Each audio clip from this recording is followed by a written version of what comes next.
रहा करती थी। और उस बालक ने कहा, जब पढ़ लिख करके थोड़ा बड़ा हुआ, उस बालक ने कहा कि भैया मैं अमेरिका जा रहा हूँ, यूनिवर्सिटी में पढ़ाई करूंगा। मैया ने कहा अच्छी बात है बेटा, आप विदेश जा रहे हो, पढ़ के आओगे, मेरा भी नाम कुछ बड़ा हो जाएगा। कि देखो एक मैया ने और अपने बालक को अमेरिका तक पढ़ने के लिए भेजा। वहां जाकर के उसने यूनिवर्सिटी में खोज की, विश्वविद्यालय अमेरिका का, और कुछ समय के बाद उसने वहां से तार किया। तब फोन वाली सुविधा नहीं रही होगी, तार किया उसने और मैया से कहा कि मैया मैंने एक खोज की है।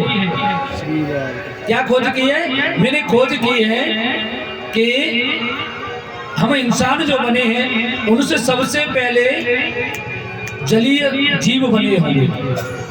ये खोज मैंने की। मैया ने इधर से तार लिख के भेज दिया, बेटा घर को लौट के आ जा। अरे तू इस बात को वहां जाकर के विदेश में इतना समय बर्बाद कर दिया, तब बता रहा है? हमारे यहाँ तो ये चीजें दसों हजार वर्ष पूर्व हमारे ऋषि मुनि कब की लिख के रख गए। तूने अगर ये पढ़ लिए होते, वेद पढ़ लिए होते, तो तुझे बहुत पहले पता चल जाता। लड़का उधर से लौट के आया, पूछा मैया ये कहाँ लिखा है ऐसा, बताओ मुझे वेदों में। तो बेटा देख, वेद तो बाद में पढ़ना, पहले मेरी सुन ले बैठ के। और मैया ने उसको बिठा के सुनाया। देख, सबसे पहला हमारे यहाँ अवतार हुआ मत्स्य अवतार। इससे पता चलता है कि मत्स्य अवतार से कि मछली कहाँ रहती है, पानी में। तो सबसे पहले जन्म मत्स्य अवतार, अर्थात पहले जीव जल के पैदा हुए होंगे। उसके बाद हुआ कूर्म अवतार, कच्छप अवतार, और ये कच्छप जल से धरती की ओर चलता है। ये जल में भी रह सकता है, धरती पे भी रह सकता है। उसके बाद हुआ 12 अवतार। ये 12, ये जो बीच की जो गंदगी है, जो कीचड़ है, इसको भेदने का काम करता है, इसको भेजता है 12 अवतार। और उसके बाद बेटा जो अवतार हुआ वो नरसिंह, अर्थात नर तो बना लेकिन उससे पहले पशु जैसा रहा होगा, हिंसक प्रवृत्ति का रहा होगा। और उसके बाद हुआ वामन अवतार। आदमी तो हुए लेकिन छोटे छोटे रहे होंगे। और तब जाकर के हुआ परशुराम का अवतार, जो गुफाओं में रहता था, अपनी सुरक्षा के लिए कुल्हाड़ा अपने हाथ में रखता था। और तब जाकर के हुआ मर्यादा पुरुषोत्तम श्री राम का अवतार, जो कि हम जैसे मानव हुए।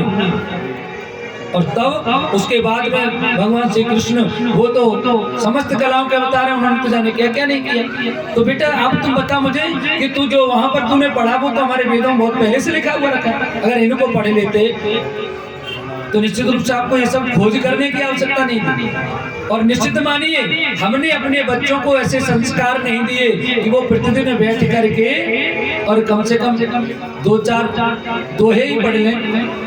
ज्यादा नहीं पढ़ सकते तो रामायण का पाठ तो करें। अगर थोड़ा बहुत संस्कृत पढ़ लिए हैं तो किसी एक आध वेद पुराण, किसी को कोई उपनिषद, अरे कुछ नहीं तो गीता का पाठ ही करना प्रारंभ कर दीजिए, उनको अपने आप ज्ञान आ जाएगा।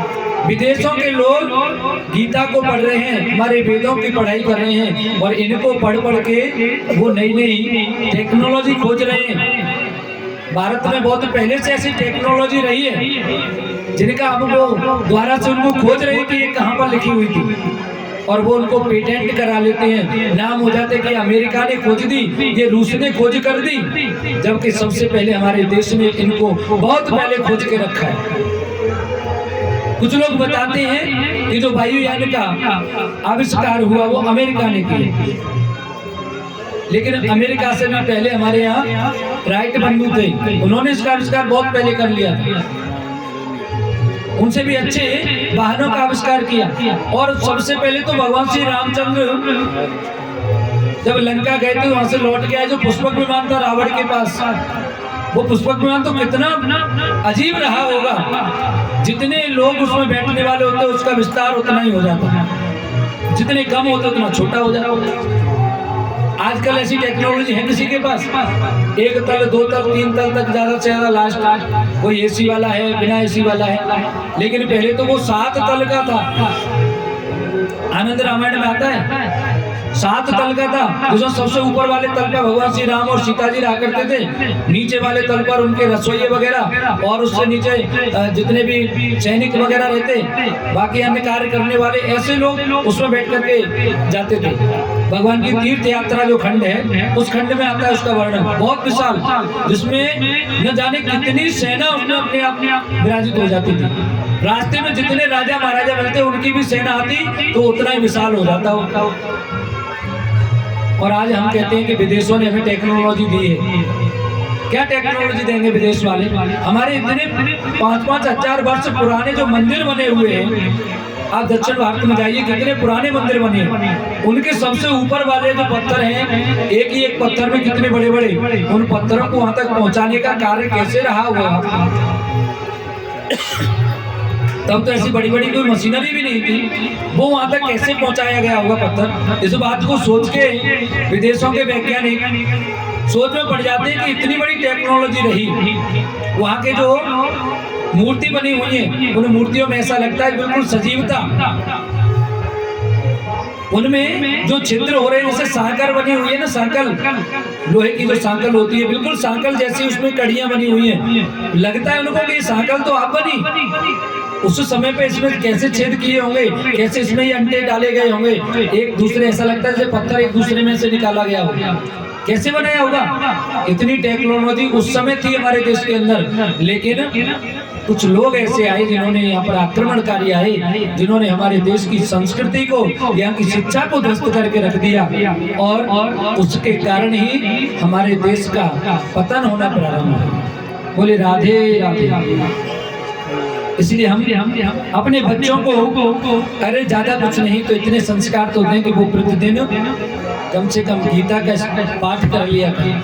एक अध्याय से भी करें तो 17-18 दिन में पूरे हो जाया करेंगे, और धीरे धीरे करके उनका अर्थ भी पढ़ेंगे तो उनको समझ में आने लग जाएगी कि जीवन क्या है। धीरे धीरे अन्य वेदों के, अन्य पुराणों की ओर जाएंगे तो उनको समझ में आ जाएगी कि हमारा धर्म क्या है, हमारा जो सनातन धर्म है वो किस प्रकार की सोच रखता है। लेकिन हम लोग ऐसा करते नहीं हैं। कहने लगे सुखदेव जी महाराज, ये जो पुराण है, महापुराण है, इनके कुछ सर्ग होते हैं। अत्र सर्गो विसर्गश्च स्थानं पोषणमूर्तयः मनवन्तेर् सानुकथा निरोधो मुक्तिराश्रयः। हे राजन, सर्ग, विसर्ग, स्थान, पोषण, उति, मनवंतर, अनुकथा, निरोध, मुक्ति, ये 10 लक्षण होते हैं जो कि महापुराण के लक्षण कहलाते हैं।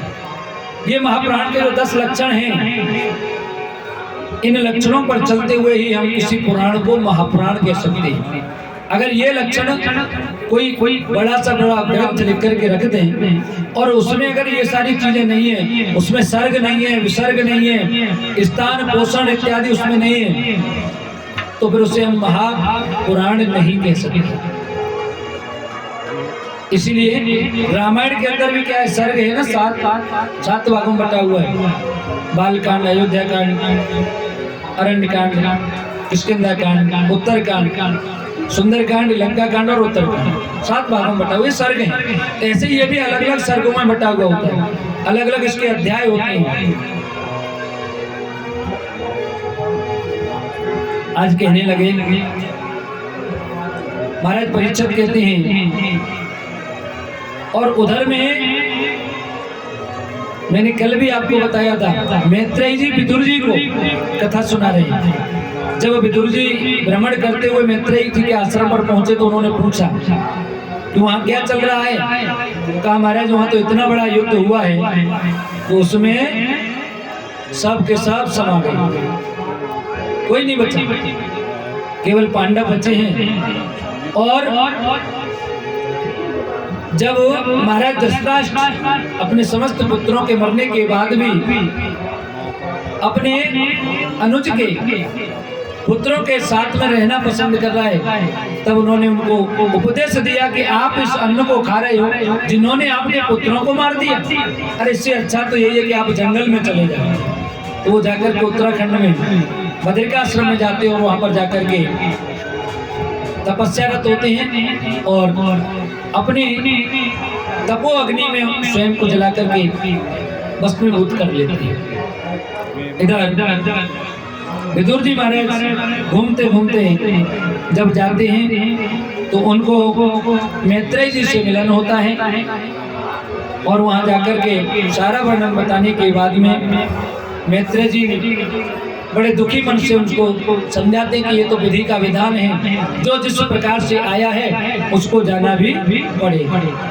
कहने लगे कि हो या सोई जो राम रच राखा, को कर कर बढ़ावहि शाखा।